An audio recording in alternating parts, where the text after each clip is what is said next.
Hello, everybody. Welcome, welcome, welcome. Let's get started.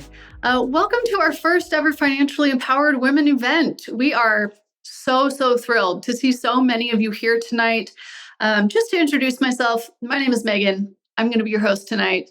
I have been with the White Coat Investor for a little over 2 years. I am the podcast producer and one of the overly enthusiastic creators of The Few.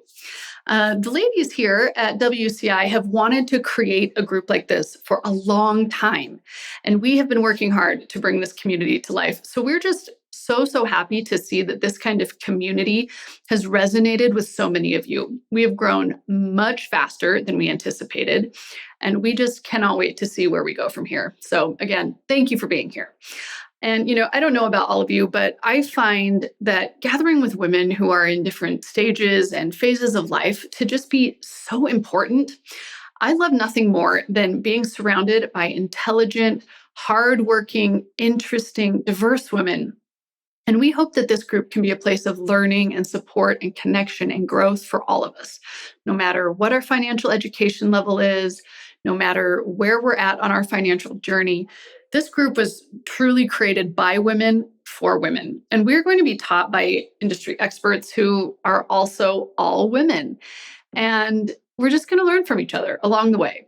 And, as much as it pains me to admit, there really is a bias in the world that men rule the financial industry and that they know more about finance than women do. And that is just not true.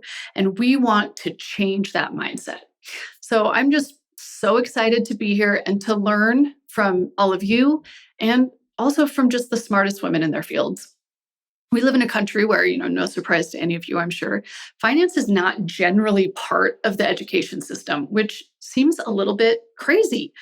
I certainly knew nothing about taxes, investing, savings rate, interest rates, debt reduction, et cetera, when I graduated from college. So we just want to empower all women to take control of their financial life with confidence. We've obviously proven that we're capable of much harder things than this. And I know for me that when my financial life is in order, I feel so good. I feel so much less stress, so much less anxiety in my day-to-day life. And we really want our financial lives to move from a source of stress to a source of strength. So before we get started, we just have a couple of points of business. We have 2 events coming up that we want to let you know about so that you can get them on your calendars now. We have 2 absolutely brilliant women who are going to be presenting to us over the coming months. If you have been to WCI Con, you have likely heard them speak and know how incredible they are. So the next event will be Wednesday, November 8th. SC Gutierrez will be teaching us how to create a financial plan. And then on Wednesday, January 17th, Don Baker will be talking to us about work-life balance. And more detailed information will follow shortly about those events, but we wanted to be sure that you could get them on your calendars now. So again, November 8th and then January 17th. So you will not want to miss either of those. And we just want to thank you in advance for coming on this journey with us, and also to ask for your patience as we figure out the best way to run this community and the events associated with it. This community really is here for you, and we want it to serve you. And we know that there's going to be some changes to how we do this as we go along. So as always, we welcome your feedback. You can email us anytime at few@whitecoatinvestor.com. That's FEW at whitecoatinvestor.com with any questions or concerns or anything else. So, okay, let's get into today. So these live events are always going to follow a similar structure. We will have a quick intro and then a presentation by somebody amazing. And then we will do some breakout groups at the end where we can talk, ask questions, and get to know one another. So let's get into tonight's presentation. It seemed only fitting that we have our very own Katie Dahle be the first ever presenter for The Few. I'm sure most of you are at least familiar with Katie and Jim, but they created the White Coat Investor over a decade ago and have truly dedicated untold amounts of time and probably years off of their life to educating doctors and other high-income professionals about their finances. And it's pretty amazing to see what started out as this little passion project and to see that it has grown into this. And Katie is an absolutely brilliant businesswoman and an unreasonably hard worker. And while Jim is the face of WCI, it never would have turned into what it is without Katie. Katie fiercely believes in the mission of WCI, and she never lets a single one of us on the staff forget what we are doing here and who we are here to help. She's an incredible woman, and I am so honored to introduce her to you all tonight. So she is going to kick things off by helping us identify what we value and talk to us about how to make meaningful goals to create the financial life that we want. So enough for me. Let's turn it over to Katie and get into her presentation. Excellent. Thank you, Megan, so much. I'm glad that we can be here and so grateful for all of you for joining us for this inaugural webinar of the Financially Empowered Women. As she said, we're trying to create the safe space for women to come and have dialogue about their financial journey and to be able to help one another answer their questions, whether they're financial or even life questions that relate to your unique situations as high-income professionals and families. So we hope that this community can help foster that and to be a safe and uplifting and helpful for everyone involved. I'm glad to be here tonight and to share with you as we continue this journey. When we started the White Coat Investor back in 2011, we had the goal to help doctors on their journey to financial success and to try to help doctors avoid some of the pitfalls and the being taken advantage of by people in the finance industry, which from some experiences we had that we figured, you know what, if you don't learn this, you're going to constantly be taken advantage of. And it's really not that hard. And so that is why we've created this education platform to really be out there to help everybody reach the goals and to find that good life and the peace that they desire in their journey. So life is a journey. We are all on different journeys, some of them simultaneously as we go throughout our life. And we have to figure out where is it that we're going? What are we trying to do in all of this as we go along? Now, some of you have been on a long educational journey. Maybe you knew since middle school that you want to be a doctor or an engineer, maybe an advanced practitioner. You've been taking steps all along the way to reach that goal. You've had classes, you've taken multiple tests, you've had to apply to lots of schools, you've done graduate work, you've been in residencies. But our journeys are determined by what we most value and what is important to us. And then from these values, we determine what our version of success looks like and work towards that. So our values are impacts all the decisions we make, whether it's related to our relationships, our professions, even how we spend our money. And these beliefs can come from childhood experiences. They can come from decisions that we've made in life that we want to do something different from what we experienced. And so they can be things such as having work-life balance, financial security, knowledge, putting family first, altruism. There's hundreds of other values that sort of help us decide how we want to live our lives. And we're each on a unique journey. My journey is going to be different than the person next to me. And it's okay because there's not one right way to do it. And as we determine these values, then these values will lead to what our vision of success is. So if I value knowledge, maybe my vision of success is gaining a higher education degree, getting a PhD, getting a master's degree. If I value financial security, maybe my version of success is being able to retire early.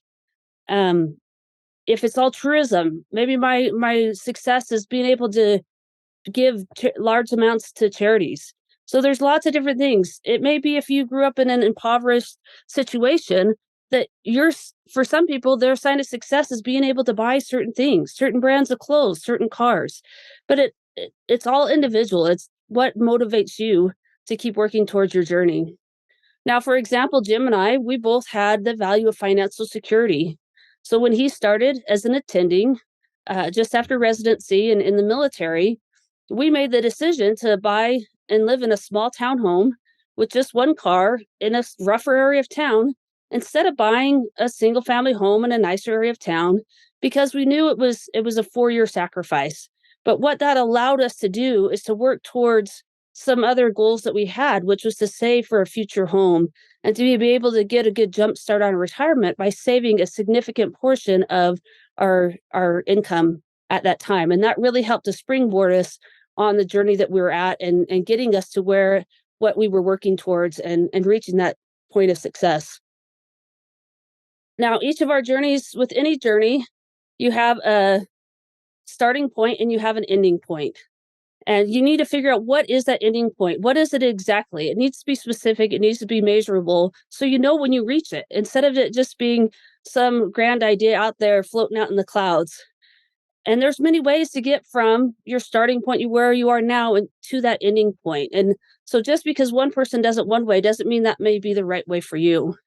So as we start these journeys, particularly our financial journey, we got to figure out where we're going. What is that ultimate goal? And then we need to make a step-by-step plan that is going to help us to reach that goal. So I'm going to couch this in next. I'm going to couch this into a journey that I recently just completed, and to use this context of talking about life journeys. So this week, myself and 2 other staff members just returned from climbing to the summit of Mount Kilimanjaro in Tanzania, Africa. Next, here's a picture of us on the 19,341-foot summit with part of our group and 2 of our assistant guides on this trip. Now, this is a journey for me, next, that started 16 months ago when we decided to sign up for this trip. Michelle reached out and said, "Hey, who wants to go and do this with me?" And 2 of us joined on and said, "That sounds great." But why did we go on this journey? Well, first, I went on this journey because I love adventures. I love exploring. I love traveling to new places. I love climbing mountains. So this was a great thing for me to spend my time, my energy, my money working towards. So the destination was very specific: the summit of Mount Kilimanjaro. That was the definition of success for this journey. The starting point was 16 months out. I was reasonably fit. I was training for a 100-mile bike ride. I thought, this isn't too bad. I'm going to have to, do some specific training and get ready. But with lots of journeys, sometimes we face setbacks. We face potholes on our roads. And for me, that happened to be a fractured ankle from a bike wreck that required surgery. And so not only was I not moving forward, I was now moving backwards. And I had surgery, had bed rest, time off my feet. So it took a couple months to get to where I was even just walking again, let alone from where I had been at that previous point. But I was like, all right, well, I still have a year to train. I'm going to work towards this and keep continuing on this journey. And over that next year, it required lots of planning. There were lots of logistics, figuring out guides, which are required for the mountain, and flights, and hotel, and equipment. Did I need some new gear? Did I have the gear I need? Who our climbing partners were going to be joining us on this journey, which you come to find out can be one of the most important decisions you have on when you're on a journey. It required some training. I had to continue to build my aerobic capacity. It required strength training and rehab for my ankle. And it required acclimating to higher altitudes, going on multiple hikes to get to high altitudes to prepare my lungs, to prepare my body for this environment of oxygen deprivation. So with any journey, you've got to plan. And because if you fail to plan, you plan to fail. Now, we had some people on our journey joining us that they hadn't quite planned or prepared as well as they probably should have for this trip. And most of them were still successful. Unfortunately, it was probably a lot harder journey than it needed to be. And so if you take those steps to plan along the way, your journey you're going to have a lot higher chance of success in reaching that goal. So what is the intentional financial life? This is what we call the good life. This is a life free from worries and financial success. This is a life that allows you to spend without guilt. This is a life that's designed around goals and a plan to reach them. So when you have solid goals and a plan in place, you can spend joyfully because you know you're on track to meet the goals that you have set. Everything is taken care of, and whatever is left, you can spend and have no guilt to enjoy your day-to-day life at that time because you are on track for those long-term goals. But the big thing you need to watch out for, pay attention to, is the big rocks. With a high income, you can have almost anything you want, but you can't have everything you want, at least not initially. So the big rocks we need to focus on are our geographic location. If you live in a high cost of living area, that means you've got to make sacrifices in other areas of your financial life. Um, Housing, depending on what size and the cost of your housing. Transportation, what kind of cars are you driving? How often are you replacing them? How much are you putting towards college savings for your kids? Are your kids in private school for K through 12? How much are you traveling and at what level of luxury? These are the things that will make or break the financial plan of a high income professional. It's not too many lattes or dinners out that you might hear a lot about in the general financial media, but it's these big rocks we have to be careful of. And to be successful, we have to prioritize which of these are most important and cut back on the areas that don't mean as much to us. So here at WCI, we recommend a savings rate of 20% of your gross income. Now you may say, well, that's a lot higher than I hear from the financial media. But for doctors, due to your late start in a career, due to maybe your high debt load, and also the fact that Social Security will make up a lot smaller portion of your retirement income, you need to save a higher amount to help you reach those goals along the way. Now, if you want to retire at a significantly earlier age, that percentage may need to jump to 25, 30, or even more to help you reach that goal of early retirement. But the important thing is that you always pay yourself first. Take care of future you and help them to be happy instead of shortchanging them now and not realizing it till 20 years down the road. Now, as you're first starting out, your savings rate is much more important than your investment return early on.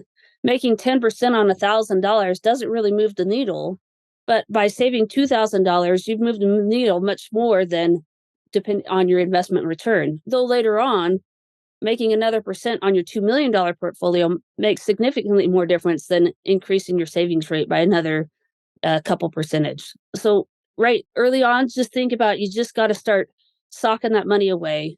And that's going to help you. Before long, you'll be surprised at how quickly you're reaching those savings goals. Next, so how do we build an intentional financial life? Well, just like any journey in life, we have to create a plan. And we need to set SMART goals based on your values. And these goals you need to have goals for retirement, for education, housing, insurance, charitable giving, and any other priorities that you have. Set goals so you know how to reach them in the long term. So a SMART goal, as you're probably aware, is specific, it's measurable, it's achievable, it's relevant, and it's time limited. So you may have these general goals that are just sort of floating out there, like, well, I want to be financially independent so I can retire someday, or I want to buy a house, or I want to save for my kids' college, I want to travel the world, or I want to buy nice things. Those are great, but how are you going to know when you actually reach that goal? So we need to set SMART goals that will help us not only reach those goals, but then be able to work backwards to know what you need to be doing each month to help you reach those goals along the way. So let's take those same goals and let's make them into SMART goals. So a SMART goal might be, I want to have 2.5 million saved for retirement by age 55 so that I can be financially independent and be able to choose what my work looks like at that point. Is it part-time? Am I not working at all? It may be that I want to have $100,000 saved for a down payment on a house in 5 years. Or I want to have $50,000 saved for my daughter to attend college in 10 years. I want to save $10,000 a year for traveling the world. Or I want to save $50,000 to buy a new car in 4 years.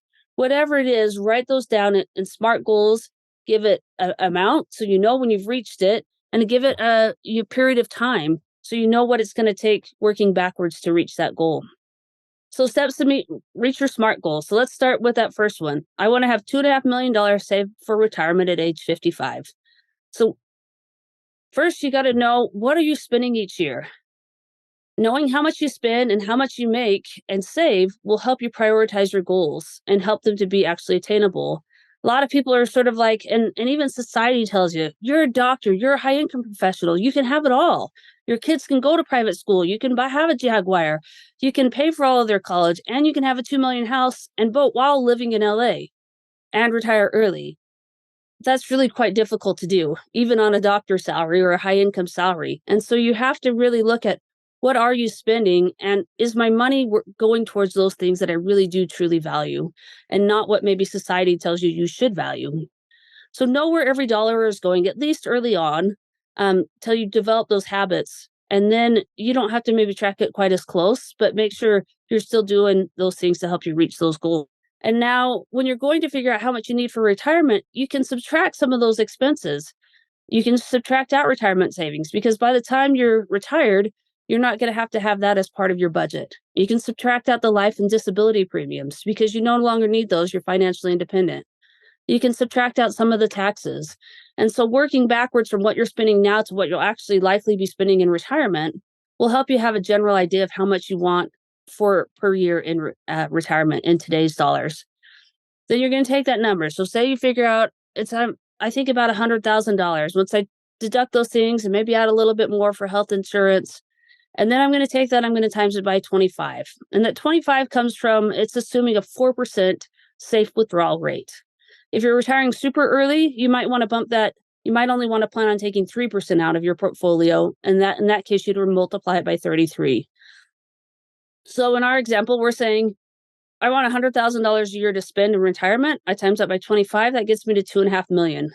Well, how much then do I have to save per year based on how it's going to grow through investments to help me get to that $2.5 million? Well, do that, we do the payment function calculation. You can do this in Excel. You can do this in any other kind of spreadsheet program that will help you to figure this out. So a payment function here is you take the payment, you enter the interest rate, and it's always positive. You enter the period, how many years you'll be investing, so it's always positive. You enter the present value, how much savings you currently have. Then the future value, how much you want to have. And then the type, with investing, you usually put a 1 in because you're at the beginning of the period, you're investing all along. And so for our example, $2.5 million, I'm 30 now, I want to retire at 55, so I've got 25 years, let's say. We're estimating a 5% real return. A real return is the return after taxes and inflation. Typically, they say, probably could estimate safely 7%. But this is 5% is a real safe number. But you can play with it. As with any formula, you can sort of adjust the factors and change your outcome a little bit. It helps you to understand it better. So in this case, we've got 5%. We have a 25-year horizon. Our present value, we're going to say we have 0 saved. And our future value, we want to have $2.5 million. So in that scenario, I would need to save $50,000 a year to help me to reach that goal. And so then I can work that back, divide that by 12, and that gives me my monthly amount that I need to be putting away towards retirement to have $2.5 million in that time frame.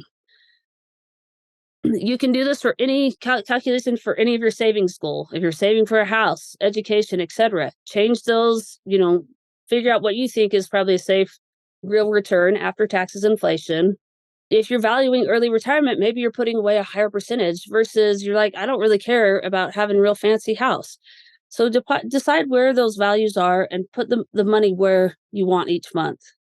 So as we were talking about, we had, figuring out our plan, how much we need to save. We're using that payment function.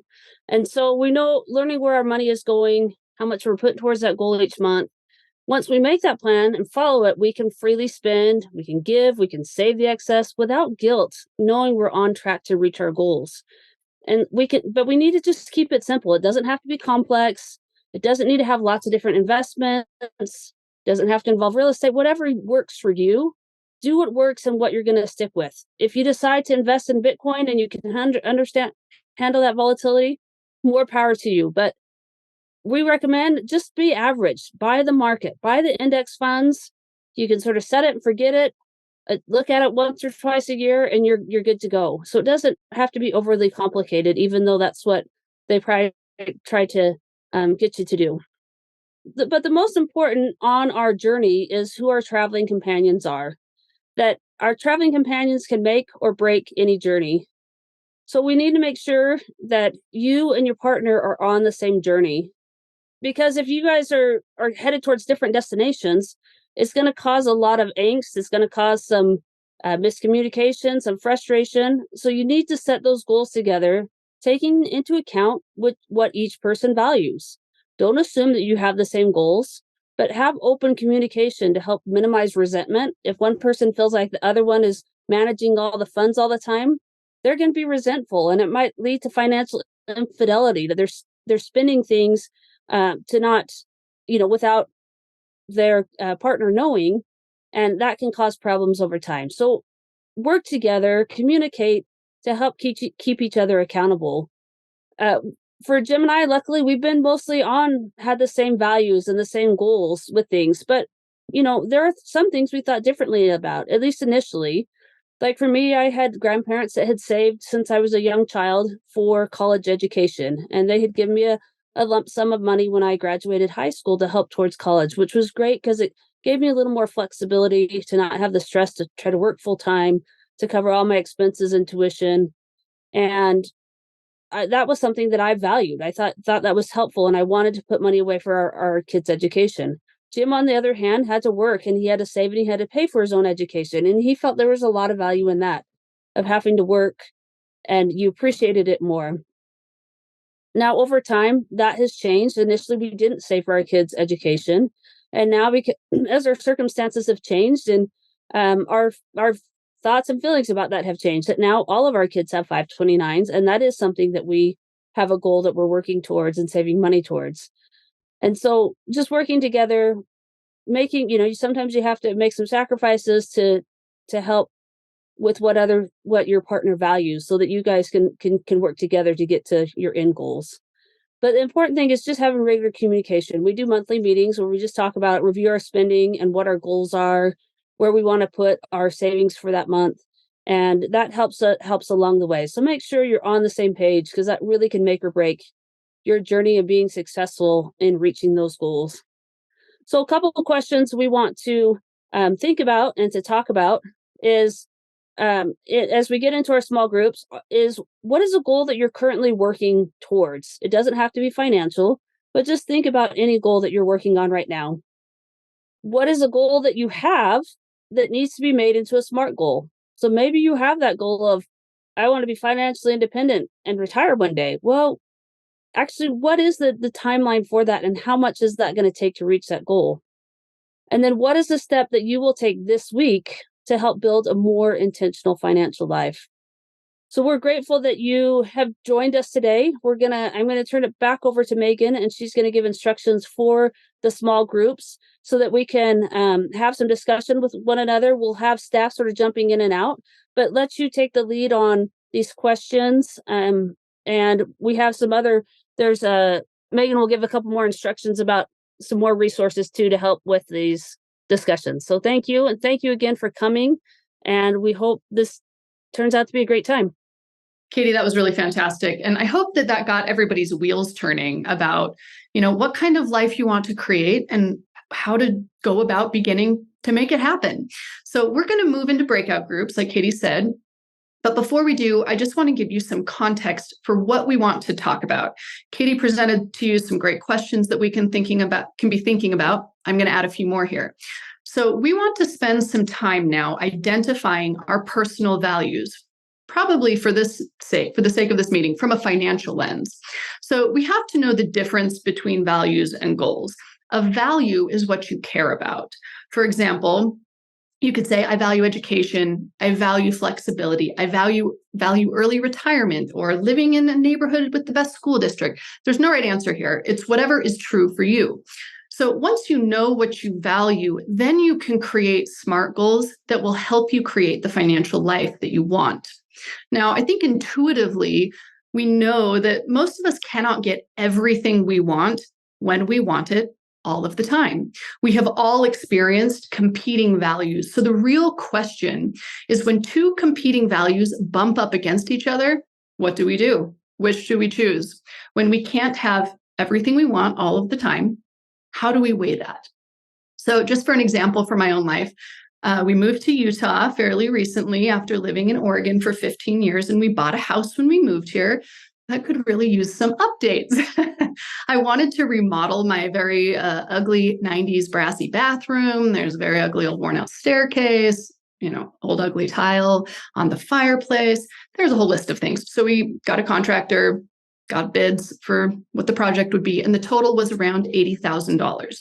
Now, we have done this same value exercise as a family that we're about to do here today. So I know in my family that our number one value is spending time together as a family and traveling together. So when our value of having a nice home bumped up against our number one value of family together time and family travel, we had a choice to make. We are not in a place financially at my house where we could spend the $80,000 and travel as much as we want to. So when we thought about how many trips and how many adventures that $80,000 could buy for our little family, we just couldn't justify spending the money on the house right now. We know what we value, we know what we value most. So it was actually an incredibly easy choice. We knew we could not have both of those things right now. So we didn't do the remodel, and we have not second guessed that decision one time. Do I still hate my brassy bathroom? I do. But we are leaving for Rocky Mountain National Park tomorrow morning. Then we will be in the Tetons next month. And then in November, I'll be in Joshua Tree. And next May, I'll be spending 10 days in Iceland with my husband, which is a lifelong dream of mine. So I feel wealthy. I feel happy because my spending is reflecting my values. So with that in mind, when we move into our groups, please just take a couple of minutes and write down some of your values. If you printed out that worksheet, we sent out a link in Facebook and in some emails. If you printed it out, this is the time to pull that out. If you didn't, no problem. You can jot it down on a piece of paper or open your phone and type it into your notes, whatever you want. And we're not going to think too much about this. This is a brainstorm. Take 1 minute and write down your values. Try to have a financial perspective while you do it. These things can change tomorrow. This is we're not taking any oaths here. So after you have done that, look at your list and identify your top 3 values. This is how you're going to begin to know when you bump into competing values, what you're going to do. What will you do when you really want to pay for your kids' private school tuition, but you also want to cut back at work? Which wins out when you can't afford both? So we're not going to be listing goals right now. Goals are informed by values. You cannot have a single SMART goal that will stick if you don't know what your top priorities are. So after you spent a couple of minutes identifying your values and circling your top 3 most important ones, then we want to jump into the discussion. We're going to try to keep these groups small. Our goal is always to have about 20 people in them, 20 to 30, because we really do want this to be about making connections, learning from each other, having an actual conversation. So feel free to discuss anything that comes up. This is your time. If something came up from Katie's presentation that you want to talk about, do it. If something else is resonating for you right now with your finances, share it. Let's talk about that. And if your group finds that you are needing some guidance or some help, we're going to throw some prompts into the chat as soon as I break you all out into your breakout groups. That are just simple things that you can discuss. Things like share your top values that you just wrote down and share why they're your primary values. Talk about how you can turn those values into SMART goals. What are some success stories that you've had creating and accomplishing your goals, or how have you navigated when you and your partner had different values? So those are some ideas. Again, we'll throw them in the chat so everybody can see them. We'll give you probably 15 to 20 minutes in there, and we will give you a 1-minute warning that will pop up on everybody's screen telling you it's time to wrap up. And then we will automatically, when that timer goes to 0, pull you back into this large group chat where we will have a very brief wrap up. Give away some swag to a few of you and just close it off. So keep an eye for that little 1-minute timer. Have a great time. Also, WCI staff members, it's hard to see. We have our little white coat shirts on, and we're hoping to have a staff member in each of these chat groups to help facilitate. But if there isn't one, don't worry about it. Just discuss what you want. Go for it. Okay, that is enough for me. Let's get those groups happening, and we'll start some discussions. Okay, we're just going to wrap this up. Take 1 or 2 minutes here. Thank you for being here.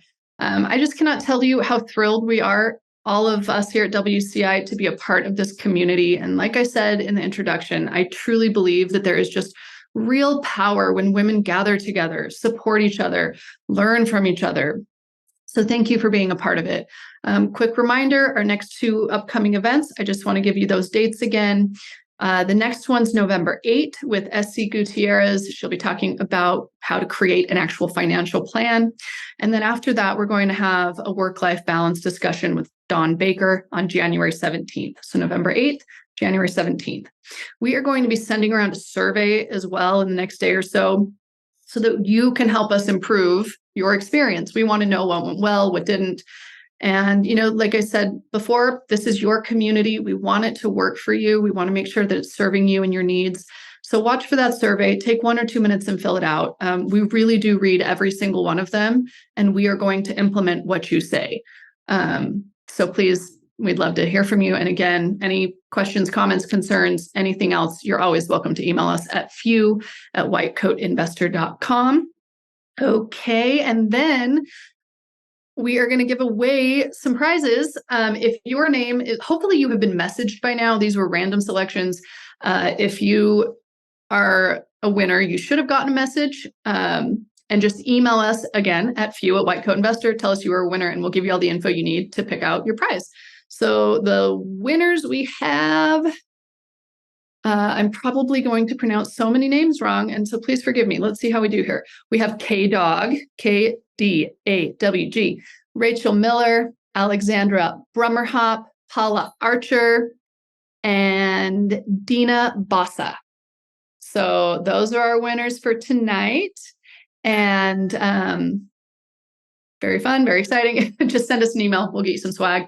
We'll give stuff away every time. So, okay, that's it. Michelle was asking whether we'll send out Katie's slides, Megan. Oh, sure. Okay. Yeah, absolutely. We will send we'll send out the video recording to everyone. We can include the slides as well. And please join us in our Facebook group. We're really hoping to have conversation and community and connection going on there where we can keep these conversations that we started, keep them going. So that is everything. Thank you all again for being here. We will see you in November. And we are just so excited to see you in person again. Have a great night, everybody. The hosts of The White Coat Investor are not licensed accountants, attorneys, or financial advisors.